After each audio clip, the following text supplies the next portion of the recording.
but I made soul seeking, soul searching my number one priority.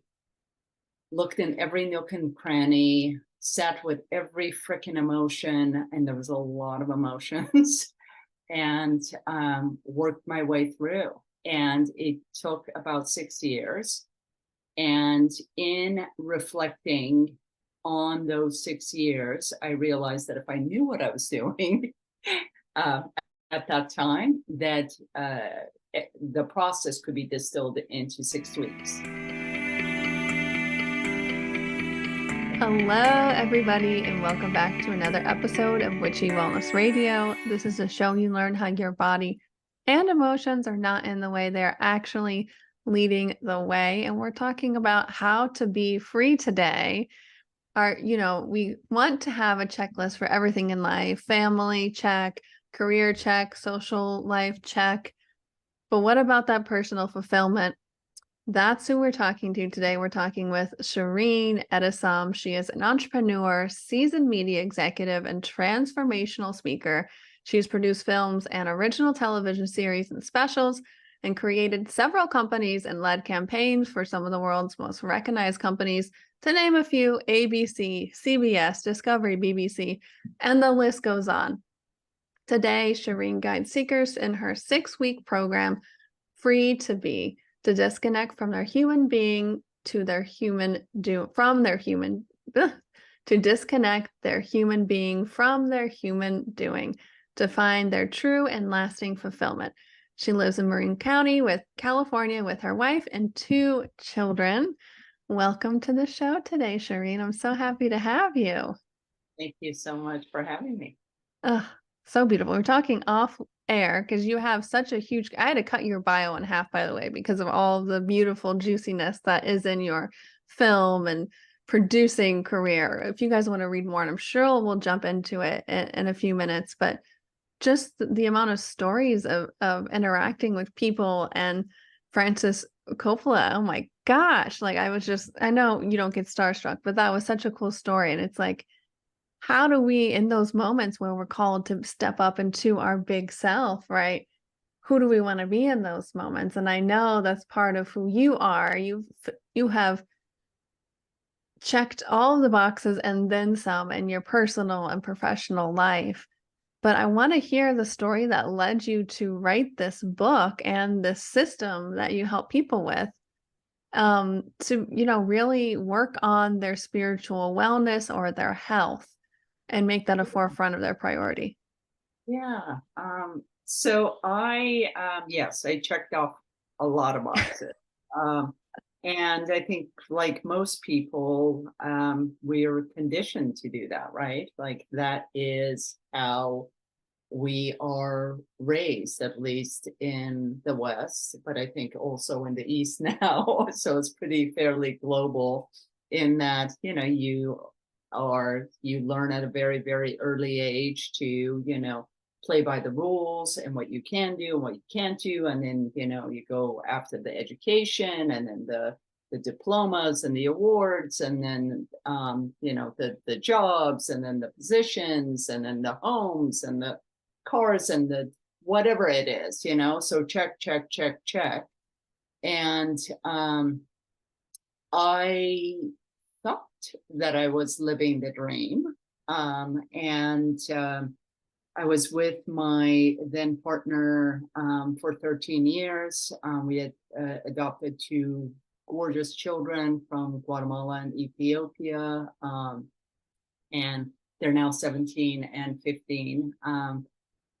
But we had everything. I mean, I can't think of, not just in material wealth, but also the community and friends and all of that. And we broke up at the end of 2013, and it sent me into this real, like, pit of darkness, an abyss of nothingness. And I could not understand why, because I'd been through breakups before and heartbreaks but this one was, it flattened me, and I couldn't understand why. Like, and I decided to really find out. I wanted to, like, this was not how my story was going to end. And it was really confusing for me too, because it did not feel like it was just a matter of a broken heart. Like everything was broken. But then, like, why? Like, I wasn't like an alcoholic. I wasn't homeless. I was, all these things that you think that define people who are possibly broken, or have an issue or something. I wasn't any of those. And I was dead inside. And I decided to look at why, like this. And what I realized is that I was living a soulless life. And I now, having done the work that I do, can see how the world is living a soulless life. Not everyone within it, because I think that there are people who are soul seekers, and it's usually people who reach a intersection or a juncture, as I have and as I did, and decide to do something about it. So I spent 6 years excavating, and I don't know who instilled the thought that spirituality is easy or woo-woo or any of that, because I'm telling you, it was dark, it was hard, it was confusing.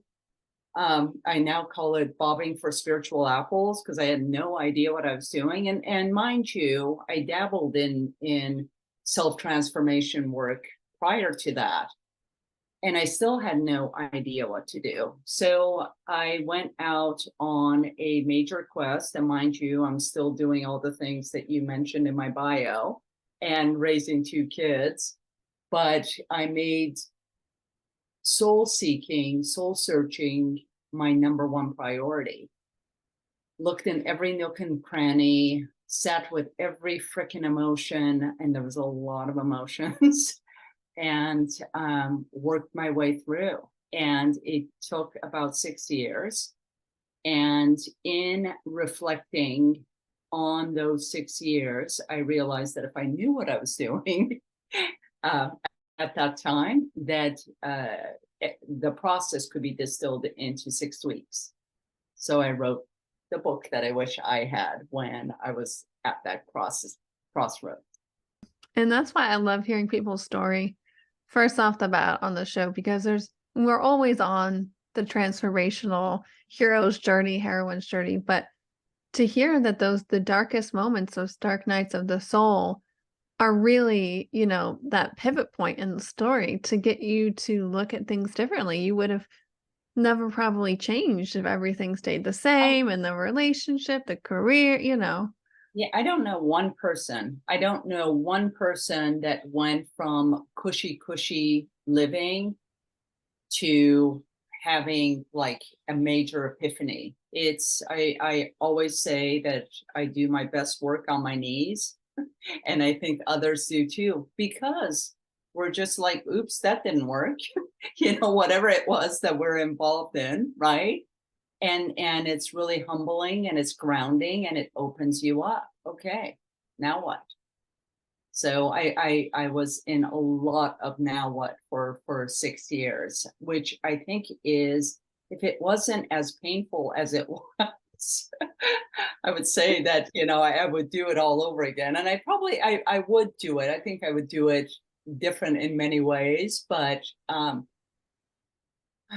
seriously profound, incredible when you put yourself out there and you're not willing to compromise. Like, I'm just saying, and why compromise? Like, what's the other side? Like, what, at that point it was like, well, what do I have to lose? Like, I'm just, and I wanted to find the truth for myself. And then I realized that truth is universal.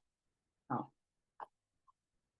Yep. And it's interesting, I'm thinking, yeah, my journey was about the same time, about 2012-ish is when everything kinda hit the fan, and probably about 2013 is when I started to really, "All right, well, what do we wanna do here? It's gotta be better than this," and it's just like, that's one of the reasons why I started the show's tagline is "Your body and emotions aren't in the way, they're leading the way." It's because those dark moments where you think your body is sabotaging you or your emotions. I had horrible anxiety and depression. I was like, "What is up with me?" I just graduated from college, had a career and a high-paying job.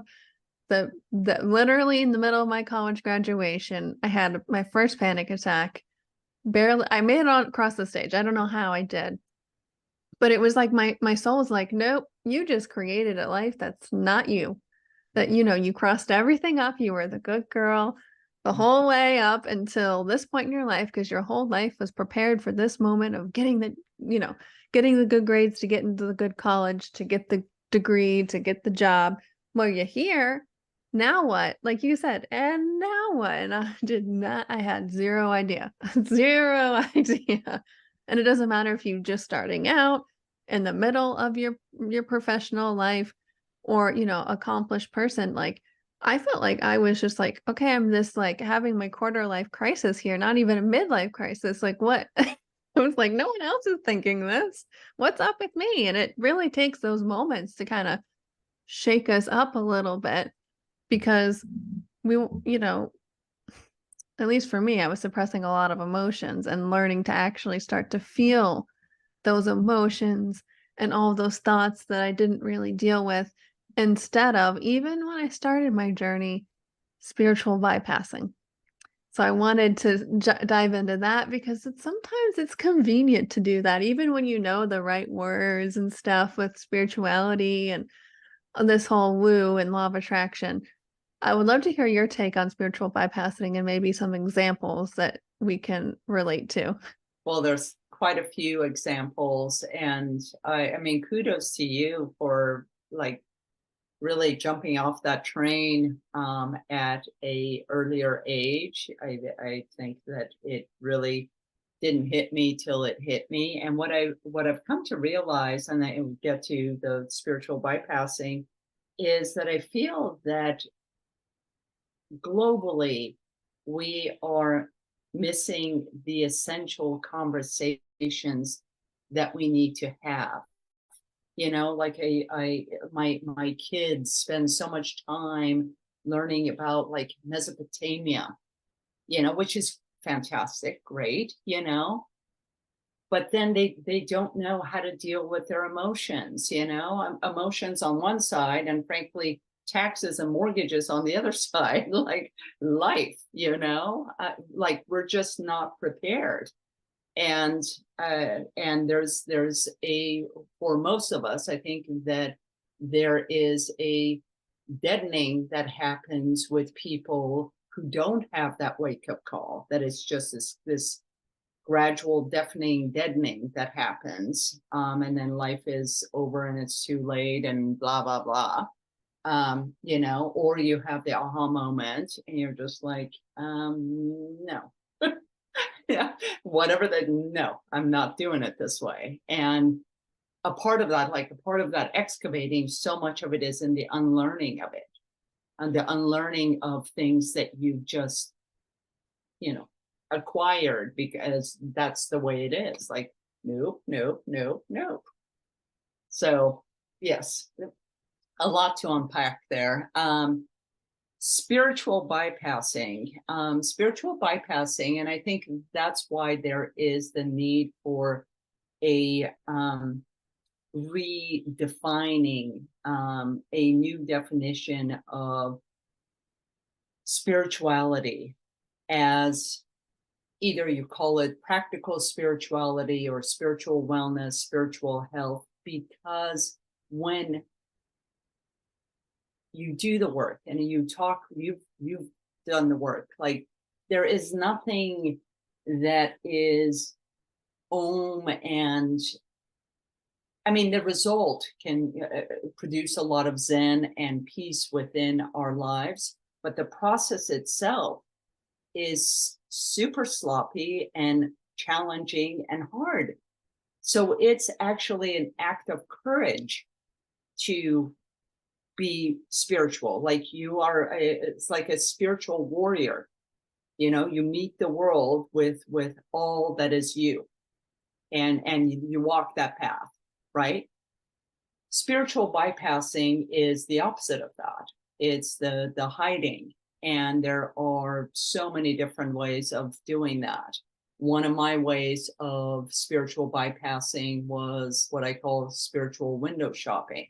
It was sort of like wearing Tibetan jewelry, going to a retreat, doing yoga, drinking pressed juices, namasteing, and oming, and thinking I'm spiritualing, you know, and all that is really great, you know, and for that period of time when I was doing it, I'd feel great. And then like the next hour or next day, I'd be like, you know, and so I realized that is not the work of soul searching, the true work of the spirit. That's just visiting it. Another spiritual bypassing, which is really common, is following a guru blindly. You know, anyone who is of that level of thought leadership would be the first person to say, I am not your guru. You know, do not, anybody who calls themselves a guru, you should run the other way, because what you're doing is giving your life over to someone to deal with, you know, and for a period of time, that might be something that, especially if you're, and we're all kind of control freaks, so that type of surrendering for a little while or with certain parameters, I think is actually great to do. And I think that there are a lot of spiritual leaders out there that are on a very different wavelength, and there's much to learn. But that does not mean that you listen to one and, you know, they tell you to jump off a cliff and you do so, so to speak. Other forms of, you know, toxic positivity, you know, is like, this life is really hard. This life is challenging. To be in this world is challenging. It just is. It is for everyone at different levels. So to be like, you know, whatever, the selfies and the hashtags, living my best life, and you know, silver linings, and you know, when people come to you, and someone comes to you, and I had this when I was going through my divorce, like I would be literally on my knees bawling, and I would have friends who'd be like, oh, you know, just give it like 6 months and you'll be good. And I'm like, there's so many different ways that people will minimize your experience and try to get it on with, you know, let go. Like, you know, like that's another one. Like, oh my God, you know, let go and move on. My friends and family learned very early on that they cannot tell me either one. Like, if I need to grieve for the next 20 years, that's what I'm going to do. I'm going to be grieving, because my soul is saying I need to do something, and I'm going to listen to it, not you. So, and in, you know, in this, especially the Western culture, give us 3 quick tips, you know, it just doesn't work that way. So I know those are the ones that bubble to the top, but there are so many different ways of spiritual bypassing. And if you do that enough, you end up getting into a spiritual coma of sorts. You know, I mean, there are spiritual thought leaders that I know that are so out of touch with how the world now functions, because they've made a substantial amount of money. Everything that they say and do is highly applauded. And it's like, you know, I love Jack Kornfield. He's one of my like I so adore that man. And he takes the bus, and he, like, public transport is his thing. And it's one way of him just being in the world, like, it's not so.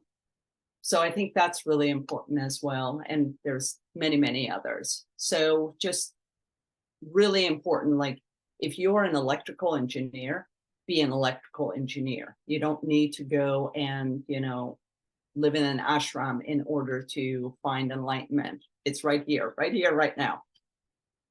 Yep. Amen to all of that. And I think for me, hearing what you beautifully described those examples, it just comes down to being real, like being yourself, feeling how you feel.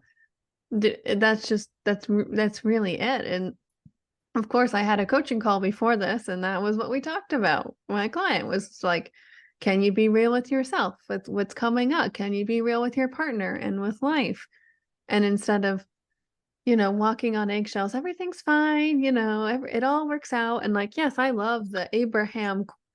It's I fine. love, it's fine. Anybody Everything's who fine. says It's that, fine. it's It's like, fine. you are so not fine. It's fine. It's fine. And the higher you say it's fine in your pitch, That's the right. less fine you are. True. Yeah. Yeah. It's like, and I think that being who you are is such an act of courage. It's an act of rebellion. It's a way of just being like, and frankly, if everything was just rosy in the world, then we'd be like, oh, you know what? We're going to take the cue from you because you're doing it really well. And I want more of that, but world being as it is, it's like, okay, well, we've tried this for thousands of years now. Maybe there's a different way of being. Maybe there's a different way of having a dialogue, maybe there's a different way of connecting, just perhaps, like the conversations said in different languages in all different ways coming from the same mindset is not going so well. So just maybe. Just maybe. And yeah, just to put that in your conscious mind, subconscious mind of just, I like to call those wonder questions. I think I got that from, was it Gay Hendricks, the Big Leap? Yeah, it was in one of his books, and he said, ask yourself wonder questions, which is something like that. Like, I wonder what could it be like? Or, even just with creative work or connection, just opening yourself up to the possibility of something different. You don't need to know the answer, but allowing your mind to open up to be able to receive something differently than what you're so like narrow focused on and so programmed to connect in this way and to respond that way and say it's fine when it's really not fine and everything like that. Rilke has a quote that says, live the questions. So it's like a question mark with a cape. Wonder question. I love it. Yeah. I love it too. So I wanted to kind of dive into like the meat and potatoes or the tofurkey potatoes, depending on what you eat, of like your book and your program. So I know it took you 6 years to go through this and you distilled it to 6 weeks, which, has a nice ring to it. And I know you said earlier, like 3 steps to do this. And I know you're not about the gimmicks. So I want to hear the realness of how you distilled all this wisdom down to these 6 different weeks or these 6 sections. And, how did you come to this process? Yeah, so great question. And I want to also make it clear that the thought isn't that you have these 6 weeks and you're done and you've arrived, because there is no arrival. There just isn't. I mean, it's a continued evolution. So it isn't at the end of 6 weeks, it's just going to be rainbows and butterflies and everything is going to be perfect. What it does create is a really rich life that is so full of soul that you become unbreakable. And I really mean that.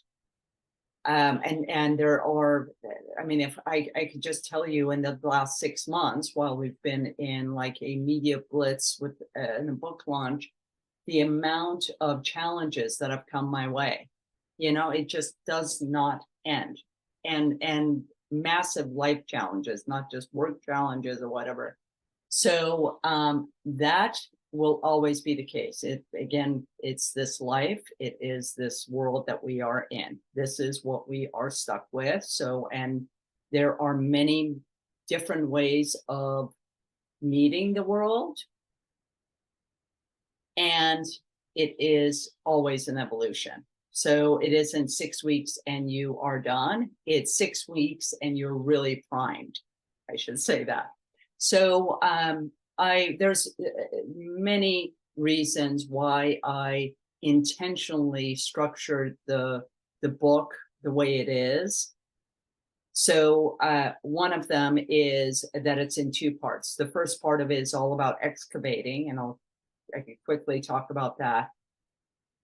In order to find our soul, we have to excavate because there's so many things standing in the way. People are like, oh, look within. Most people close their eyes, look within. What do you see? Nothing. Schmut. Crap. So it isn't like, it's interesting to me because people are like, yeah, follow your heart, which I think is a total misnomer. And I could talk about that as well. But, like they just throw these things out and it's like, how do you do it? So mine, it was important for me to be very hands-on, very practical, very day-to-day, and not that you have to take off and go somewhere else to do it. It's within, as you're vacuuming or washing dishes and such. So the first part is all about excavating in order to find your soul. And then the second part is, once you find your soul, what do you do with it? Right? Like, how do you cha-cha with it? What happens then? So, and then I made them also 21 days and 21 days because there is much talk and research about making or breaking habits in 21 days. So the first part could really be seen as doing away with habits that don't really serve you anymore. And then the second part is reestablishing habits that do. So, yeah. And then 6 weeks also just seemed doable, So again, like I tell people, I like shrunk it down 6 weeks. Do not ask me to shrink it down anymore. So, so that's really the structure of the book. And again, I wanted it very much to be pocketbookish. I don't think they make pocketbooks anymore, but they used to make like tiny little pockets, I guess. Now it's your phone, but so that it would be like you could take anywhere. And also we went straight to paperback because I was like, this isn't a hardcover book, I just want people to like wrinkle it and have it be in their bed, at nighttime or in the morning, or, just, like take it everywhere with you. So the very first week, I start with the mind. And it's interesting because you talk about the heart and the body. And it's and I'd imagine it's the mind that you're constantly in a dance with, right? Because it's our mind is the biggest culprit to getting in our way. I mean, that is the number one way that we distract ourselves from our inner essence. It's just the monkey mind just going crazy and telling you all sorts of things. So study after study shows that we have somewhere between 17,000 to 65,000 thoughts a day. 80% of them are negative, and up to 95% of them are repetitive. So washing machine of negativity, right? And we believe it, we believe it, we believe it, we believe it. So the first week is all about how to step out of that washing machine. So that, and there's a lot, anybody who's done work around awareness or consciousness or presence knows that in order for, and it's the work of meditation. What do you do when you meditate? All you do is you sit within your body and you separate yourselves from your thoughts. That is it, so that the universe can move through you. So that is all week one. And daily exercises throughout. Week two is all about detoxing our heart. And when we talk about the heart, it's usually we talk about relationships and such. But I examine our relationship with everyone in our lives and who should truly be in it and who should be out. I have a filtration system that I call taser, shield, filter, or hug. Taser are the people that you have to just taser out of your life, not literally, but like emotionally. And those people just should stay out of your life. No need for them to be in. Shield is for people like co-parents or a boss that you may not get along with, but they have to be in your life, and you create major boundaries with them and you keep them. And it's easier said than done, but super important.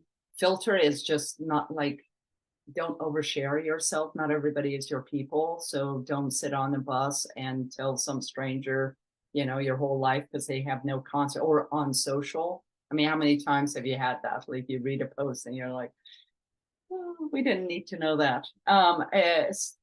Just because people don't have context for everything that's going on, and all they do is share their opinions, and it's their opinion versus yours versus the other, and it just never goes the way it should.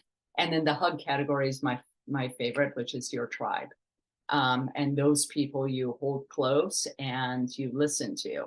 So, and I have other ways of really creating the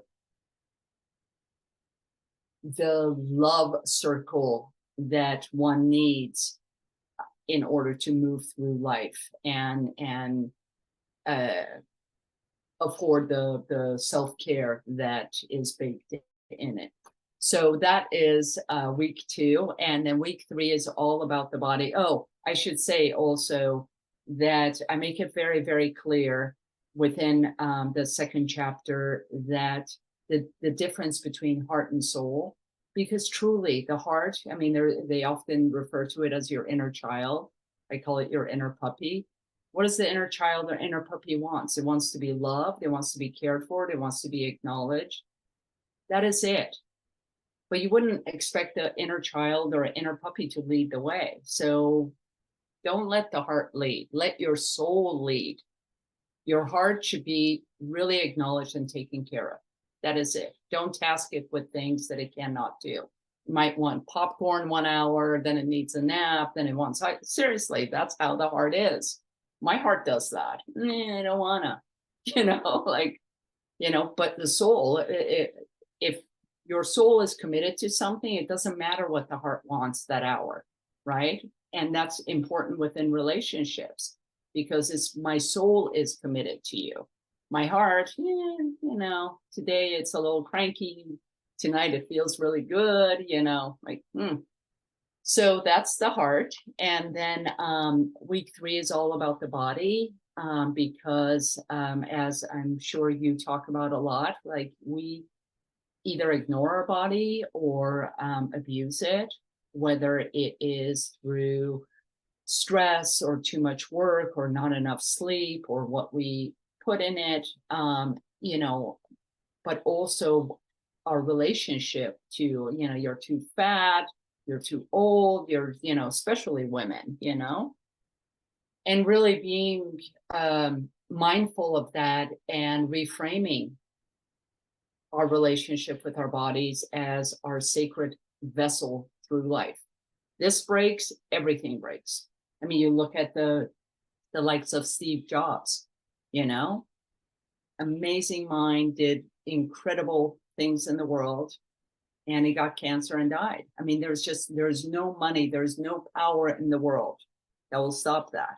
Or even some great spiritual leaders like Wayne Dyer, who died of a heart attack. Ram Dass had a huge stroke.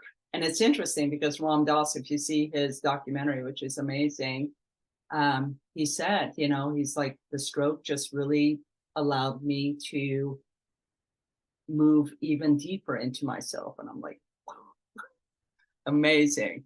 So once you do all of that excavating, that soul, your soul is, I would say finding your soul becomes a byproduct of all that excavating. I have one, and I'll quickly go through part two, not as in detail, but one of the visuals that I have, which is so beautiful. Did you ever see The Black Stallion? I don't No. think so. Yeah. So see that movie, which is a Francis Ford Coppola movie. He's the executive producer of it. Just really, really quickly, it's about a boy and a black stallion that get stranded on an island. They're in a shipwreck, stranded island, and at first they're afraid of each other, and through time they become friends, and slowly the black stallion, that's stunning, allows the little boy to ride bareback on its back. And then there's all these gorgeous cinematic shots of them, sunset and going back and forth, and they're so happy and all of that. And then they're discovered and they come back, and the black stallion is worth millions of dollars. So he gets taken away, and the horse is like, and the boys, they definitely don't want to be separated. So they realize that the two need to be together. So the boy starts learning how to be a jockey because he wants to be with the horse, and he learns all the rules and regulations and all of that. And then they're at a big race, and they're right at the gate, and super exciting, and the gate opens up and they stumble out. They just almost immediately lose ground, and all of the other horses take off. And you see the little boy, and he's struggling, and they get, they straighten out again, and they start moving, and you just see the boy, and even as I say it, I get chills. He starts taking off all the stuff that has been symbolically removing all the things that he's been taught, and he starts riding the stallion the way he did on that beach. And of course they won the race. Sorry to ruin the there's a lot more to the movie, but that's so symbolic to me. That is it. So that the first half of my book is about that. All those things that you've acquired, to undo them, to remove them in order to get back to your true essence. So that's first part. And then the second part is all about what to do with your soul once you've found it. I'm a huge advocate of play for adults. And I don't mean play as in go to Vegas, get drunk, and whatever stays in, you do in Vegas stays in Vegas. Not that. That could be fun too, but that's not play. Play as in doing pirouettes and cartwheels in your backyard, grabbing your bestie and going on a seesaw, swinging. There's actually a lot of different ways of playing. So what may be play for you may not be play for me. There's actually 6 different play personality types, 8 different play personality types that I mentioned in the chapter. So figuring out what your play personality is and what the activities are that are associated with that, and play. The number one rule, the only rule for play, is that you don't play for a purpose. You don't play with an intention except to play. So there isn't I'm going to play in order to feel more fit, or I'm going to play in order to, you play the way kids play. They don't play they play to come together, be connected, and live. So I love, love, love play. Week 5 is all about, it says woo woo as I get in the book.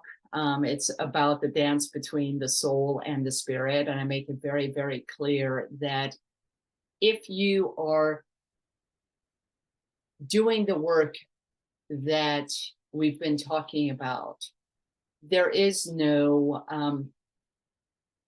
it's not about worshiping anything that is outside of you. So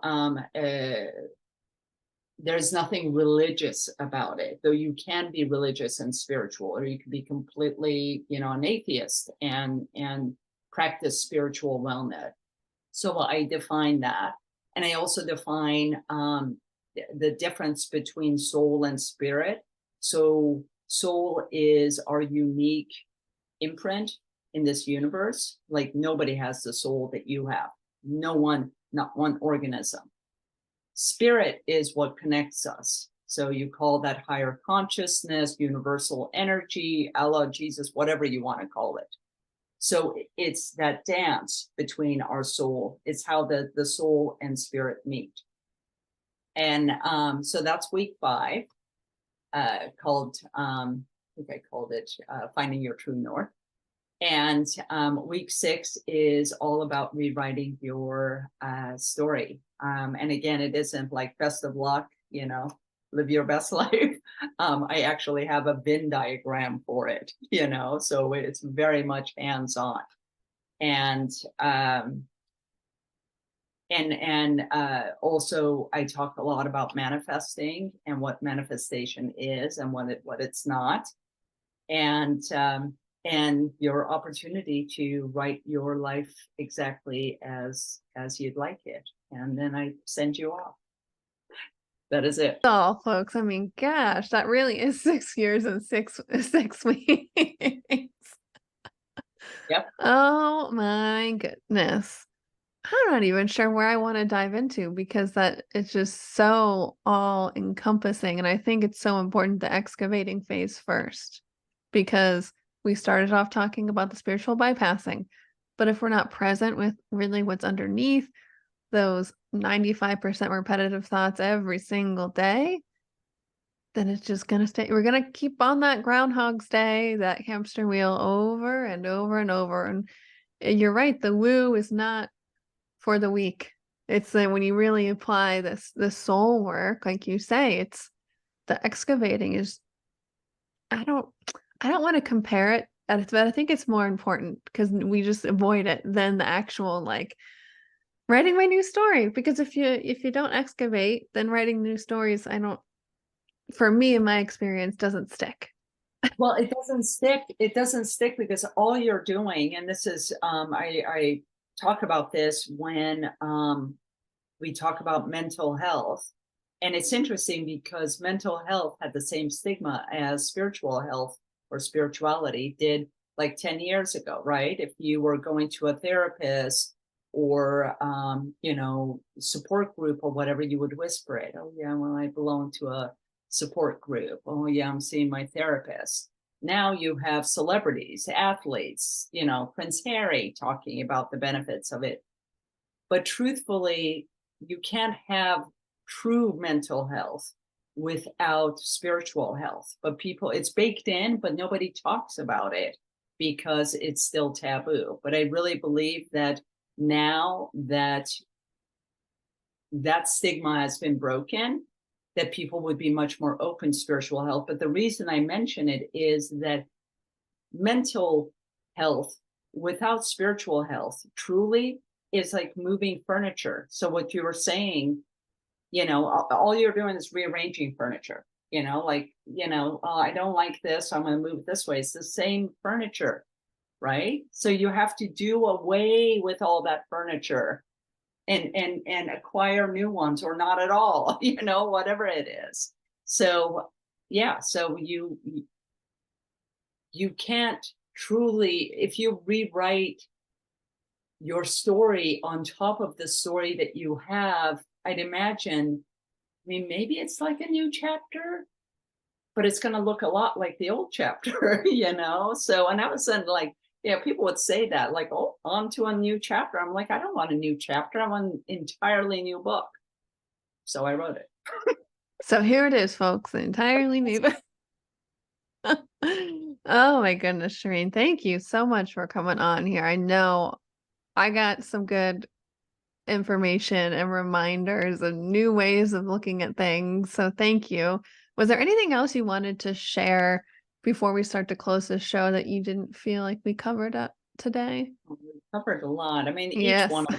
each one of those things, each one of the chapters, really deserves its own podcast because it's so. I mean, and it's important, you know, for me to go real and deep, and yet make it practical and doable within the day to day. So that balance was challenging, but I believe I have it, and that was truly the most important thing for me. So it wasn't that some, you know, privileged person in California, you know, had the time to do it and is going to pick up the book, but you know, someone who's, I don't know, in Mississippi or something, who is bogged down with their, you know, 3 jobs and, you know, 6 children or whatever it is. I wanted it to be accessible to them as well,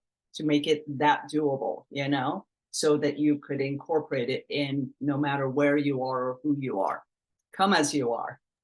Yes. And to revisit too. Like you said, it's not 6 weeks and it's just good to always go back through it if you know something's coming up or something you want to change in your life, to always just revisit that deep process. And anytime, there's never, I don't think there's an end point this lifetime. I think if there was, I don't know if we would be here into this growth journey.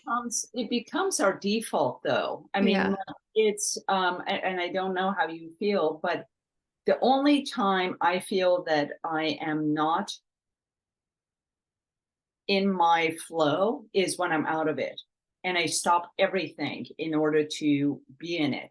But now it's like, you know, we're creatures of habit. So this is how I am. I'm this way all the time. You know what I mean? And it's not like I'm putting it on. It's just this is the byproduct of living inside out. And I don't have to, I'm not putting it on in order to impress. It's me living out loud. Yep. Being authentic and being real. That's, yep, 100% part of it. And yeah, I totally agree. And that reflects, like you said, we didn't get to talk about it in depth, but finding your people, the hug version, I think is what you called in the book, of surrounding yourself with people who are living, like you said, the inside out of being the real and authentic. And it just becomes a part of who you are to just constantly look at the growth, but from this loving perspective, because, you know, don't want to keep reading that same story again. You can love that Correct. story and still want to change the story. But oh my gosh, thank you so much, Shirin, for coming on here. It was so fun listening and talking with you today. And I'm going to close the show out the same way we do every week. How may we, the listeners, as a huge act of gratitude, be of service for you and return today? It's such a lovely thing to ask. I mean, it'd be lovely if everybody bought the book, and let me know what you think of it. And it's available anywhere books are sold. So Amazon, Barnes and Noble. Check your indie bookstore, local bookstore, and you know, you know, live that wonder question. You know, live the wonder question. If you feel like you are living a muted life, gift me in living those wonder questions. Like, just start asking yourself, could I live more a truer life where I feel alive and connected and present, and in doing so have richer relationships with myself, with my spouse, with my children, with my friends and family, with my community, and really do good in the world. And I truly believe that self-transformation is global transformation. So gift me that. Mm, wow. Beautiful. I think we all can definitely gift that. And I always think back at, another cheesy phrase, but it's true. It's like when we do the work and heal ourselves, that's when we can heal the world, because it starts with us first and foremost and always. So thank you for that reminder and your beautiful presence here today. It was such a pleasure talking with you. Likewise, thank you for the opportunity.